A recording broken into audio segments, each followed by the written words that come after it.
আল্লাহর পয়গম্বর সাল্লাল্লাহু আলাইহি ওয়াসাল্লাম হযরত আবু হুরায়রা রাদিয়াল্লাহু তাআলা আনহুকে ডাকলেন, আবু হুরায়রা রে, আমি রাসূল করিম সাল্লাল্লাহু আলাইহি ওয়াসাল্লাম, আবু হুরায়রা, তোমাকে আমি 5টি বিষয়ে নসিহত করব।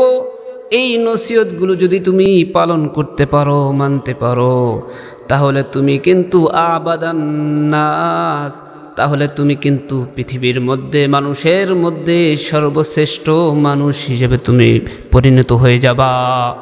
আল্লাহর পয়গম্বর সাল্লাল্লাহু আলাইহি ওয়াসাল্লাম আবু হুরায়রার হাত ধরে একটা একটা করে আঙ্গুল গণনা করলেন আর একটা একটা করে নসিহত করলেন। আবু হুরায়রা, তোমার জন্য প্রথম নসিহত হলো ইত্তাকিল মাহারিমা তাকুন আবাদান নাস।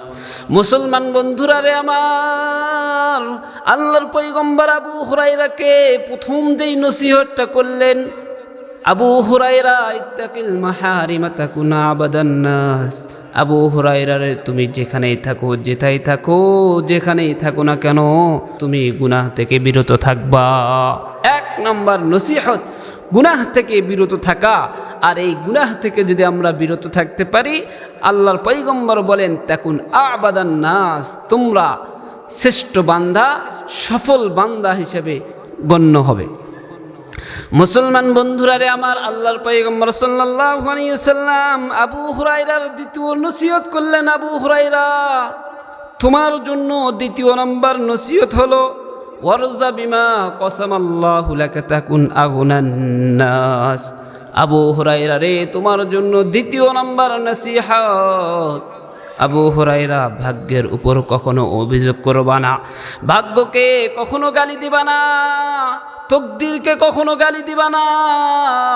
তোমার ভাগ্যে, তোমার তকদিরে যা আছে তার উপর তুমি সন্তুষ্ট হয়ে যাবা।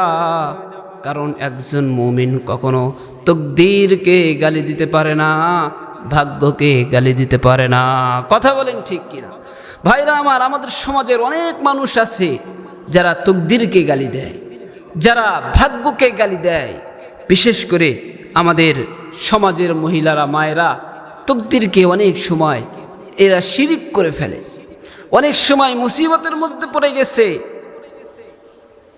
তখন তারা ধৈর্যহারা হয়ে এমন কথা মুখ দিয়ে চয়ন করে, মুখ দিয়ে বের করে, যেটা শিরিক হয়ে যায়। মুসলমান বন্ধুরা রে আমার, অনেক সময় দেখা যায় আমাদের সমাজের মা বোনেরা তাদের একমাত্র কলিজার সন্তান হারিয়ে গেছে, মৃত্যু হয়েছে, তার জবান দিয়ে এমন কথা বের হয়ে যায় যেটা একমাত্র কুফরি কালাম ছাড়া আর কিছুই না। অনেক সময় বলে ফেলে, হ্যাঁ আল্লাহর কি চোখ নাই, আল্লাহ আমাকেই দেখে, নাউজুবিল্লাহ বলে। এটা একটা কুফরি কালাম, শিরকি কথা। এই কথাগুলো বলা যাবে না। মুসলমান বন্ধুরা রে আমার, মুসিবতের মধ্যে পড়লে আল্লাহকে ভোলা যাবে না। যে আল্লাহ তাআলা আপনাকে সুখে রাখতে পারেন, সেই আল্লাহ আপনাকে আবার মুসিবতের মধ্যে ফেলতেও পারেন। যেই ব্যক্তি বেশি বেশি মুসিবতের মধ্যে পড়ে, তার প্রতি আল্লাহ তাআলার রহমত এবং বরকত বেশি বর্ষণ হয়। সুবহানাল্লাহ বলেন। যেই বান্দাকে আল্লাহ তাআলা বেশি মহব্বত করে, বেশি ভালোবাসে, আল্লাহ তাআলা তার প্রতি বেশি বেশি মুসিবত দেন। আমাদের সমাজের অনেক মানুষ আছে যারা মুসিবতের মধ্যে পড়ে যায়, কিন্তু মুসিবতের মধ্যে পড়লে আল্লাহকে ভুলে যাওয়া যাবে না, আবার সুখে থাকলেও আল্লাহকে ভুলে যাওয়া যাবে না। উভয় অবস্থায় আল্লাহকে স্মরণ করতে হবে। কথা বলেন ঠিক। মুসলমান বন্ধুরা রে আমার, শুধু তাই নয়, এই কারণেই সাহাবায়ে কেরাম রাদিয়াল্লাহু তাআলা আনহুম আজমাইন, তারা যখন মুসিবতের মধ্যে না পড়তেন, তারা পেরেশান হয়ে যাইতেন। হায় রে, আল্লাহ তাআলা আমাকে মুসিবতের মধ্যে ফেলেন না, তার মানে এই অর্থ কি? আল্লাহ তাআলা আমাকে পছন্দ করেন না। কারণ যেই ব্যক্তি মুসিবতের মধ্যে যত বেশি পড়বে, তার উপর আল্লাহ তাআলার মহব্বত তত বেশি প্রকাশ হবে। এই কারণেই তো সাহাবায়ে কেরাম রাদিয়াল্লাহু তাআলা আনহুম আজমাইন, তারা যখন মুসিবতের মধ্যে না পড়তেন, তখন তারা পেরেশান হইতেন। হায়রে, আল্লাহ তাআলা মনে হয় আমাকে মহব্বত করেন না, আল্লাহ মনে হয় আমাকে ভালোবাসেন না। এই কারণেই হয়তো আল্লাহ তাআলা মুসিবতের মধ্যে ফেলেন না। আগের জামানার সাহাবায়ে কেরাম সব সময় পেরেশান হয়ে যাইতেন।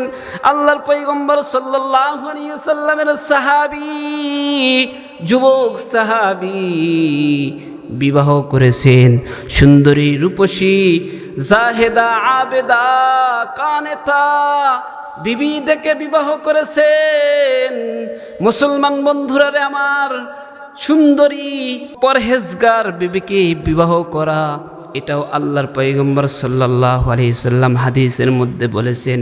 আল্লাহর পয়গম্বর সাল্লাল্লাহু আলাইহি সাল্লাম যুবকদেরকে, যুব সমাজ তোমরা শুনে নাও, তোমরা তো এখন মাতাল হয়ে যাও।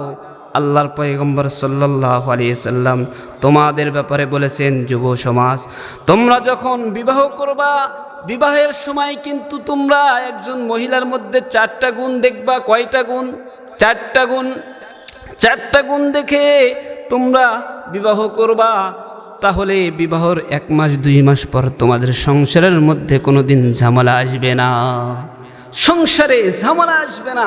কিন্তু বর্তমান সমাজে আমাদের অবস্থা হলো, আমাদের পিতারা তারা চায় সন্তানকে বিবাহ দিব এমন একটি পরিবার দেখে, যেই পরিবারের মানুষের সম্পত্তি অনেক থাকবে, জমি জমা অনেক থাকবে। ছেলেরা চায় সুন্দরী রূপসী দেখে বিবাহ করবে, বাবারা চায় তারা ধন সম্পদ দেখে বিবাহ দিবে। কিন্তু ধন সম্পদ দিয়ে বিবাহ দেওয়ার পর মেয়ে সুন্দরী না হওয়ার কারণে 1 মাস 2 মাস পর বিবাহ আর টিকে না। কথা বলেন ঠিক কিনা? মুসলমান বন্ধুরা রে আমার, এই জন্যই আল্লাহর পয়গম্বর সাল্লাল্লাহু আলাইহি ওয়াসাল্লাম বললেন, ক্বালা রাসূলুল্লাহ সাল্লাল্লাহু আলাইহি ওয়াসাল্লাম তুনকাহুল মারআতু লিআরবাইন।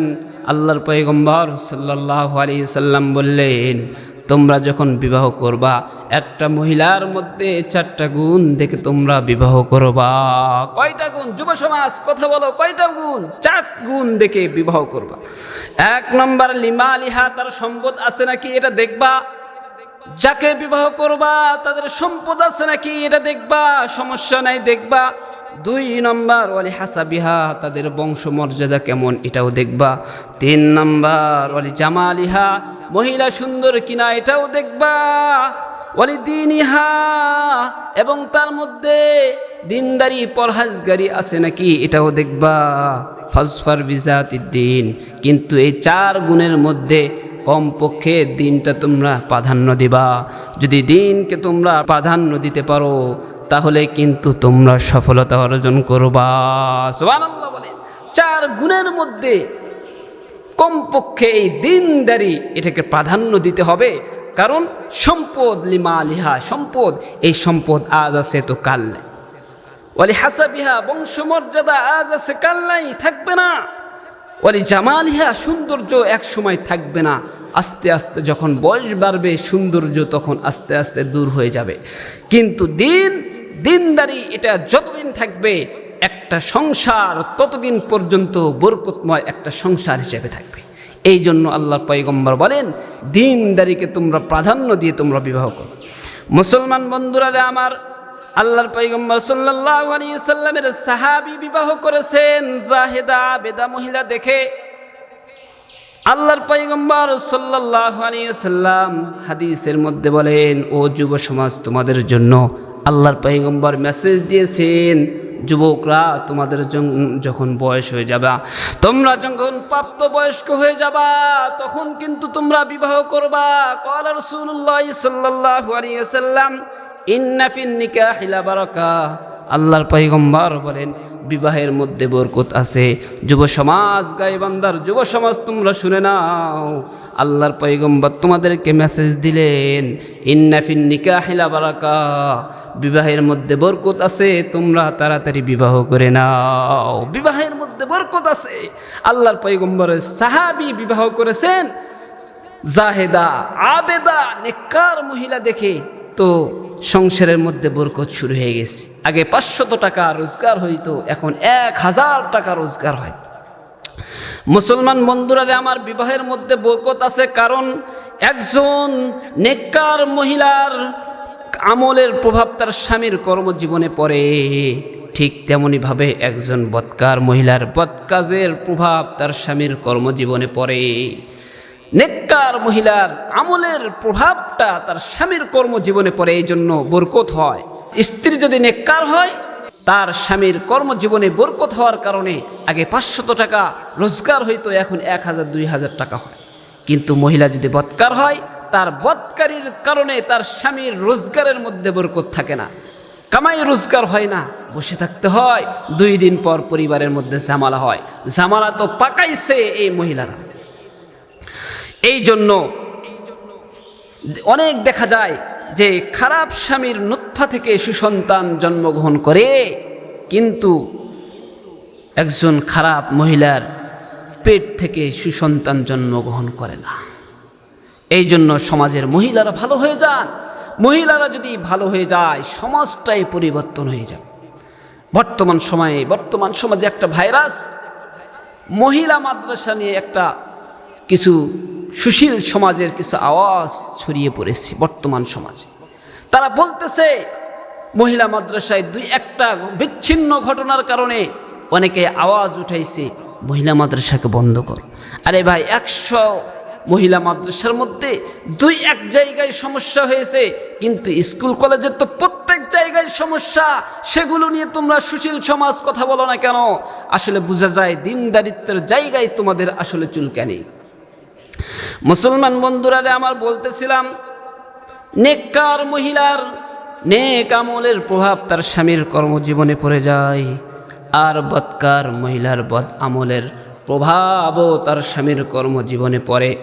সাহাবী বিবাহ করেছেন, নেককার মহিলা দেখে সংসারের মধ্যে বরকত শুরু হয়ে গেছে। একদিন রাতের বেলায় স্বামী আর স্ত্রী নিজের ঘরে ঘুমিয়ে রয়েছে। রাতের বেলায় স্বামীর ঘুম ভেঙে গেছে, ডাক দিয়ে বলে, বিবি রে, আমাকে পানির পিপাসা লেগেছে, একটু পানি আনাই দাও। বিবি ঘরের মধ্যে পানি তালাশ করতেছে, ঘরের মধ্যে পানি নাই। এরপর বিবি ঘর থেকে বের হয়ে গেছে। আগের জামানায় কিন্তু প্রত্যেক ঘরে ঘরে পানির ব্যবস্থা ছিল না। এলাকার মধ্যে একটা কূপ থাকতো, ওই কূপ থেকে সকলেই মিলে পানি পান করত। বিবি এবার বাহিরে চলে গেছে পানি আনার জন্য। পানি আনানোর পর দেখে স্বামীর শিহরে দাঁড়ায়, দেখে স্বামী ঘুমায় গেছে। বিবি চিন্তা করে, হাই রে, কিছুক্ষণ পর তো তাহাজ্জুদের জন্য আমার স্বামী জাগ্রত হবে, তাকে এখন আমি না জাগাই, বরং পানির পেয়ালা নিয়ে, পানির গ্লাস নিয়ে স্বামীর শিহরে দাঁড়ায় রয়েছে। ভোরবেলায় তাহাজ্জুদের সময় স্বামীর ঘুম ভেঙে গেছে। স্বামী তাকে দেখতেছে, বিবি তার সামনে গ্লাস হাতে নিয়ে দাঁড়িয়ে রয়েছে। স্বামী তার খিদমতে খুশি হয়ে গেছে, ডাক দিয়ে বলে, বিবি রে, তোমার খিদমতে আমি খুশি হয়ে গেছি, বলো বলো এখন তোমাকে আমি কি দিয়ে তোমাকে সন্তুষ্ট করব? আমার কাছ থেকে তুমি এমন কোন জিনিস চাও যা দেওয়ার ক্ষমতা আমি রাখি। এমন কোন জিনিস যদি তুমি আমার কাছ থেকে চাও, আমি আজকে ওয়াদা করলাম তোমাকে আমি সেই জিনিসটি দিয়ে তোমাকে আমি সন্তুষ্ট করব। আমাদের সমাজের অনেক সময় বিবিরা স্বামীর খেদমত করে স্বামীকে খুশি করে। অনেক সময় স্বামী বলে, বিবি কি নিবা বলো, তুমি তো আমারে খুশি করলা। বিবি বলে, স্বামী ওই যে আছে না তোমার অমুক জায়গায় সম্পত্তি, জায়গা জমি, ওটা একটু আমার নামে লিখে দাও। কথা বলেন ঠিক? মুসলমান বন্ধুরা রে আমার, স্বামী তার খেদমতে খুশি হয়ে অফার করেছে, কি চাবা আমি তাই দিয়ে দিব। বিবি বলতেছে, স্বামী ঠিক আছে, কিন্তু যা চাইবো তাই কিন্তু দিয়ে দিবা?